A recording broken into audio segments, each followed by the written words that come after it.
Hey, Jim. Hi, Kate. This is going to be a fun one. You know, I think people take for granted how they tell a story, but this little book, it's like a hard, real book too, like not digital or anything. Lots of lights and pictures. It is a beautiful book. Yeah. And I just think it's so interesting how we're going to start to tell stories much more immersively with the various augmented reality materials that are coming out of Meta and everywhere else. I think this makes a lot of sense. It's community-oriented storytelling is what I like about it. And I had a real nerd fest with my buddy Charlie Melcher about his business and all that. I mean, he's worked with Oprah. Al Gore. Some crazy. Yeah. I know. Well, all over the place. Totally. And he had secrets. We asked him for some things. He was like, sorry, I can't say. So sorry, I can't tell you about this. So it was a very fun discussion. Totally. I think it's an interesting, as more conversation happens around how social media has isolated us and how technology keeps us home. In the pursuit of community building, storytelling is intersecting. So storytelling, the future of it is bringing people together, even if they're on their devices. So there are a lot of things to look forward to. But there's got to be interactive ways to work with people on the medical side of things, right? If you have questions about, how do I take this drug optimally? What's your experience with it? I think can get much more understandable if we're telling the story in a way that is more immersive, more compelling, more interactive. That's the podcast milieu, right? It's why I think we like them, is that a couple people are talking and working off one another. And a podcast is like going on a walk with a buddy. Put our show on, you listen and you learn, and you're in a conversation. So, yeah. He's such an awesome person, too, and kind and brilliant. So, tune in. Jim, how are you, brother? Good to see you, my friend. I was lucky during our walks to get the insider view of the book, but it's great that today it's published. So congratulations. The Future of Storytelling. Here it is. Real beauty. So I can't wait to introduce your story and vision to the audience, because I do think you had influence on me when we met. We came together through our good friend Jess Fine at Merck, and I think it's important to talk about origins, and then we'll get into how we got to this. But it's so relevant in today's world about how to tell a really compelling story. I don't think it's ever been more critical. I know in my world, in healthcare, science, and medicine, it's more important than ever to paint a clear picture for people so they can make decisions that will improve their lives. So tell me, you founded in 1993, which yes. I moved out here in 92. What was your career before? What were you doing before? Well, I've always been in publishing. And so when I started Melcher Media, it was really to help people tell their stories in print. And even from the beginning, I had this idea that we were going to try to reinvent traditional media, that we would try to make books cool, interactive, multisensorial, make them experiences. And so that's what we did. We started working with big brands, interesting people. We started to play with formats and materials. And that was going great for about 15 years until we hit the recession and people's changing reading habits. And at that moment, this was in 2008, 2009, I was forced to rethink a little bit what I wanted to do when I grew up because the business was in trouble. And at that moment, we were doing Al Gore's An Inconvenient Truth. We were doing the sequel to that book, which was a huge bestseller that we had helped him produce. And we started to do something digital. We made our first app. It was released in 2011, and it was called Our Choice. That was the pivot moment when I went from many years of telling stories just in print to realizing that we could tell stories in new ways with code as a canvas. Yeah, in 1993, I was at Genentech. I remember getting some of the first online things done. And we were telling stories more through pictures, but I think it was still a words world. So what was media like in 1993? It was all print all the time? I mean, it was heavy print. Obviously, there was real successes on television. I mean, cable, MTV was big. One of our first big clients actually was MTV. And we were helping to translate their online programming into print and making successful books with it. But magazines were huge then. I've been thinking about that just recently because of how far the magazine world has fallen from those heady days. So yeah, it was exciting times though, and people are starting to shift. I remember when somebody who worked for me left to start a online erotica site called Nerve, and literally she was an editor for me, and then a few months later she's in Newsweek as this big deal, having done this edgy startup in websites. Right. So that became the next thing, right? You write about how the industry was terrified that digital media would be the end of books. I think that was proven somewhat wrong. Yep. Talk to me about how that changed things for you. At this point, the iPhone was out. Apps were starting to take off. There was a lot more experimentation in online storytelling in different forms. And as I mentioned, we were just finishing up a book with Al Gore, and we decided it was time to make an app to tell that story in an interactive way. And we worked with these two really talented coders who were able to translate this book into something that was truly multisensorial. For example, there was an illustration in it where you could blow into the microphone and it looked like you were blowing into the windmill, and it was spinning depending on how hard you blew, and that powered up a battery and turned on the lights in the house in this illustration. Anyway, we were trying to use the sensors in the phone to have interactive storytelling, and that helped make that app wildly successful. It's one of the top grossing apps in the App Store, and we won Apple's award for one of the best designed apps of the year. And that was this pivotal moment for me when I realized my skills were not about paper and ink and binding. They were really about storytelling, and that we could be free to work across media, not just in print. Were you a writer? What were you historically? Were you working as a publisher? I mean, when in your formative years, what was your deal? Yeah, I was never a writer. I was always more of a visual person. I studied literature, photography, and film in college, and started a photography magazine, which is what got me hooked on publishing.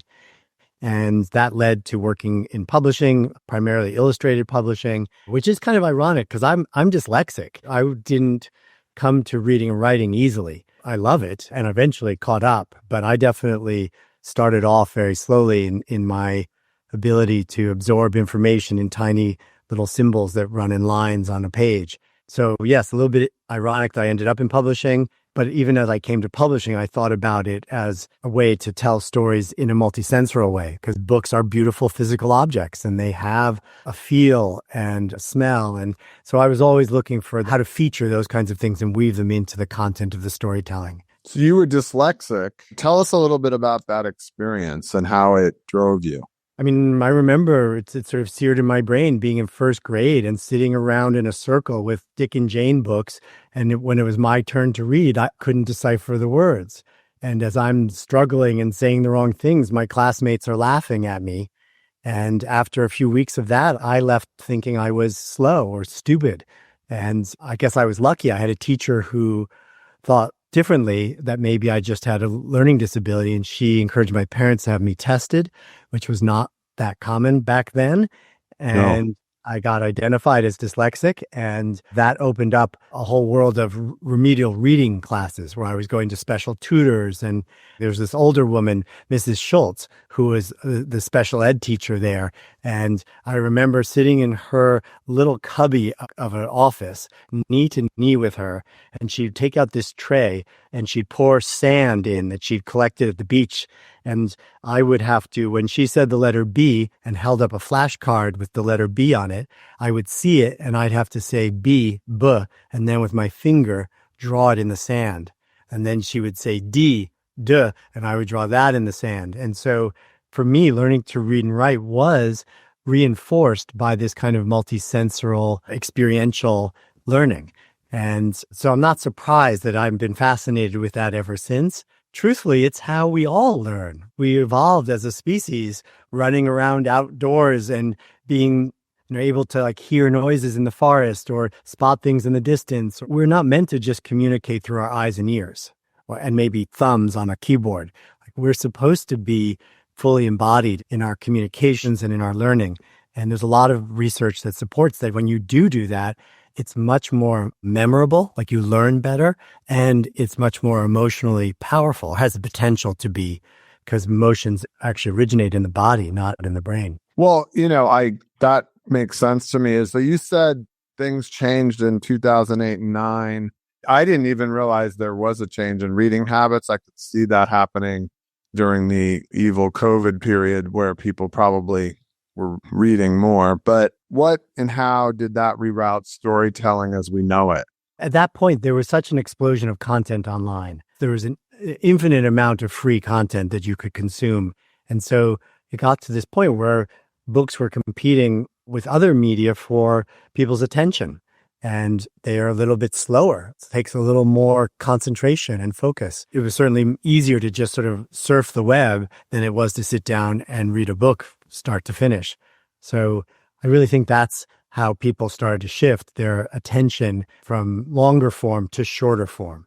And there were some famous writers at the time and media theorists who were very worried that that was going to be the end of human intelligence, because if we couldn't concentrate, if we couldn't read long form, if we couldn't absorb books, how are we going to learn? Our ability to think deeply was going to disappear, and it was going to be replaced by very superficial like cat videos. And at the time, I was very worried about that also, because I did love books and I did love longer form storytelling. I'm so pleased that publishing still exists. Well, right. But I feel like Amazon probably kept that alive longer, right? I mean, while, it replaced the mom and pop bookstore, and we saw movies about that and things like that in the late 90s into the 2000s, the download on the Kindle or similar items, and continue to do what we've always done in a digital form.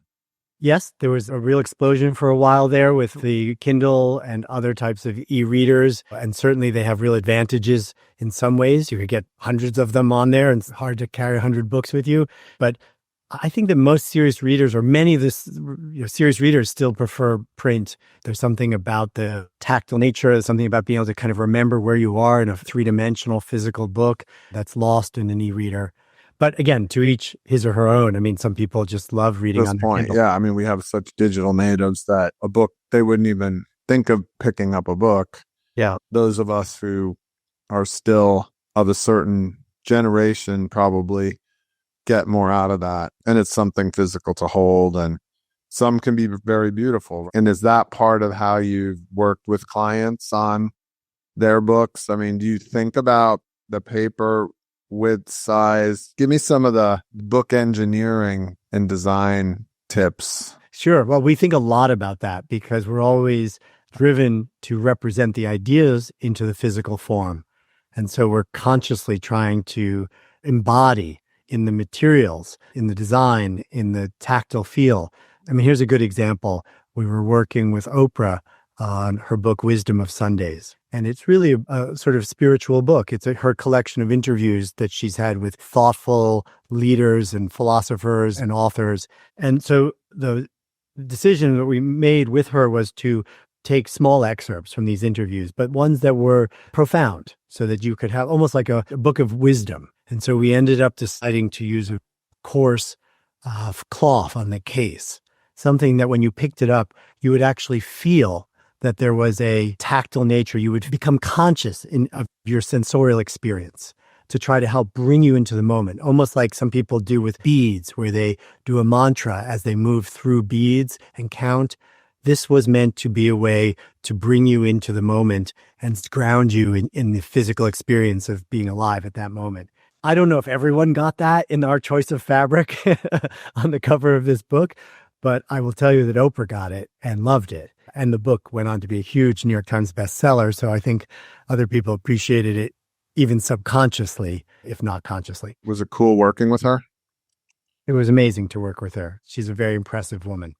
Have you worked with her since? We've done several books. And how do you help her? So what's the team look like? How do you guys structure? Are you the lead? I mean, are you writing it? They're writing it? You have authors? How does the thing come together? I mean, just fast forwarding today, how do you work with a brand or a company or an author? Tell us about the sausage making. Thank you. Yes, how fun. So it really starts with listening and learning and coming to understand who that person is, what is important to them, or in the case of a company, what they stand for, what their values are, coming to understand the history and the origin stories, if you will. So a lot of our initial work has to do with absorbing everything we can get our hands on and reading it, or watching it, and then a whole series of interviews with people who are really there on the inside. And then we need to understand what their goals are.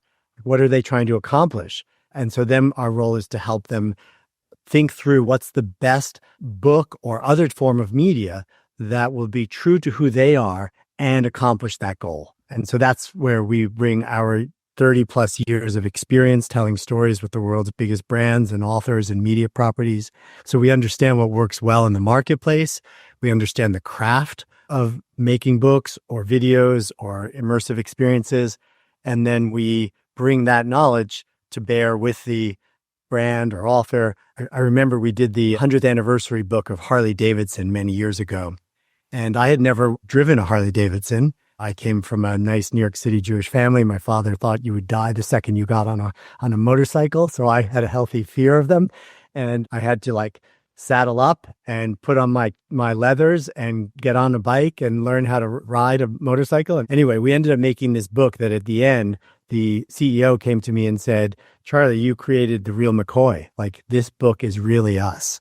And that's when we know we've succeeded, when we've created something that the people on the inside feel got them. Are these self-published books by the folks that hire you, or do you then broker? Obviously, Oprah has her own book publishing, either arm or relationships. You're not the publishing part and the distribution part. Generally not. Generally, we get involved in the creative part from concept through finished books.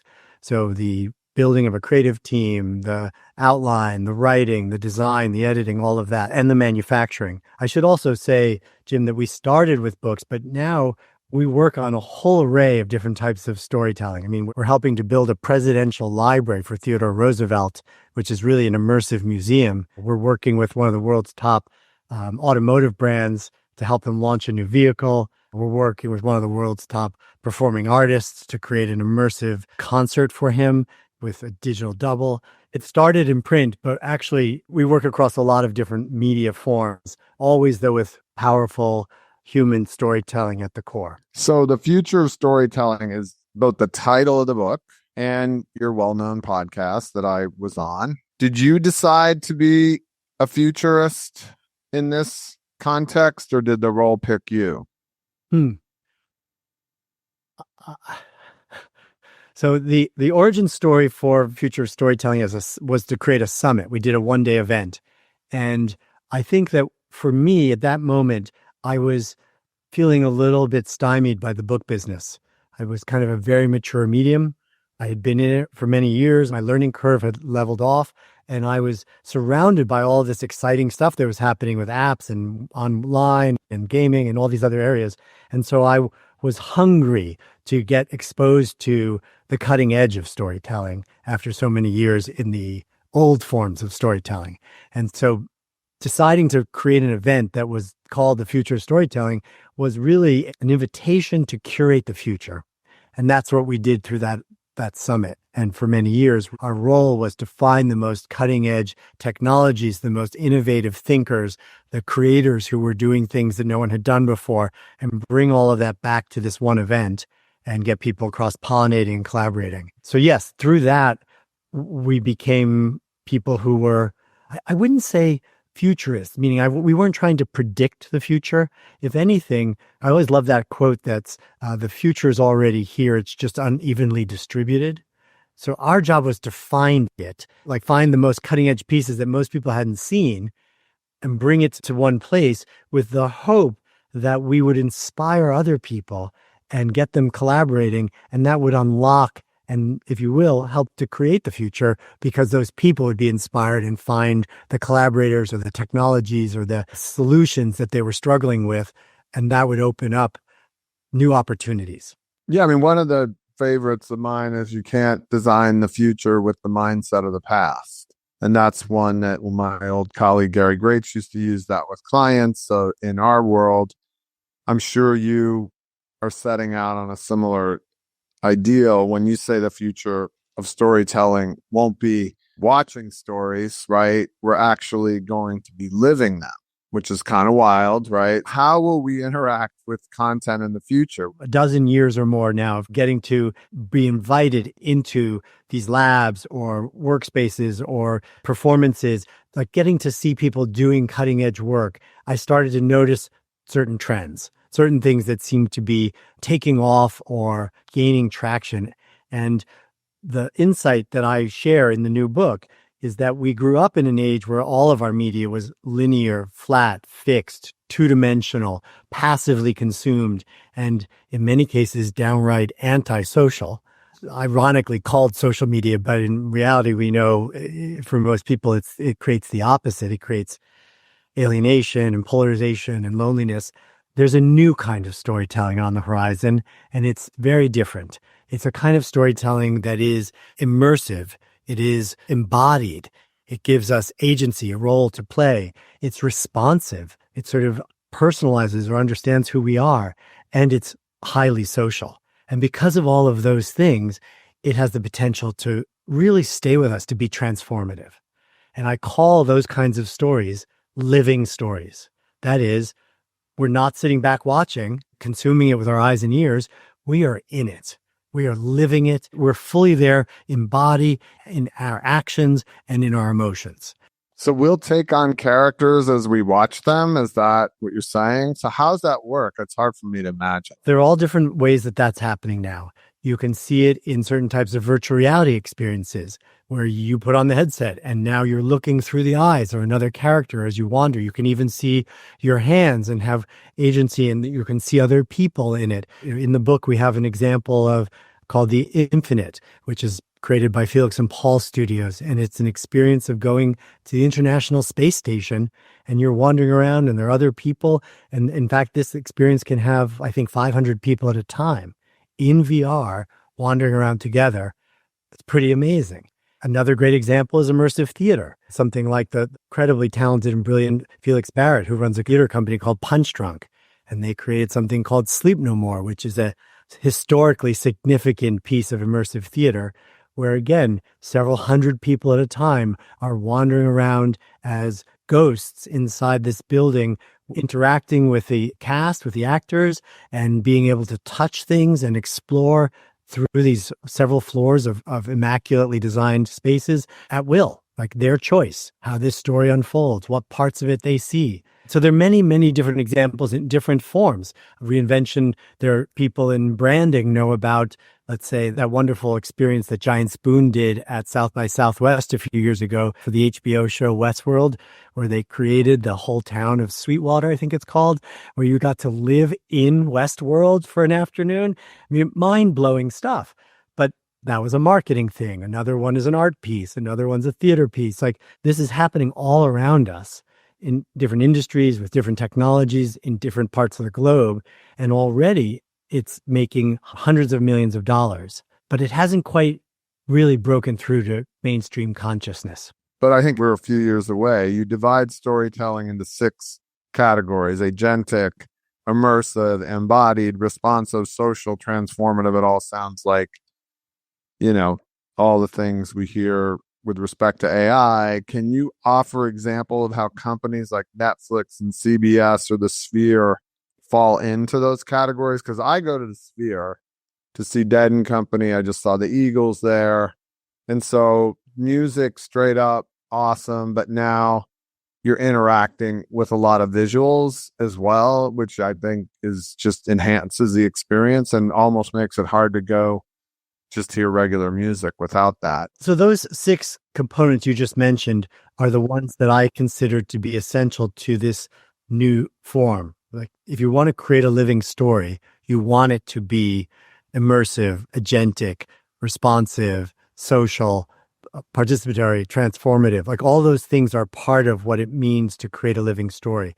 Now, not every example in the book perfectly embodies all of those things or represents all of those, but I think that's what one aspires to. When you are able to accomplish all those things, it is incredibly powerful. It is so much more powerful than, say, watching a movie or reading a book or playing a game.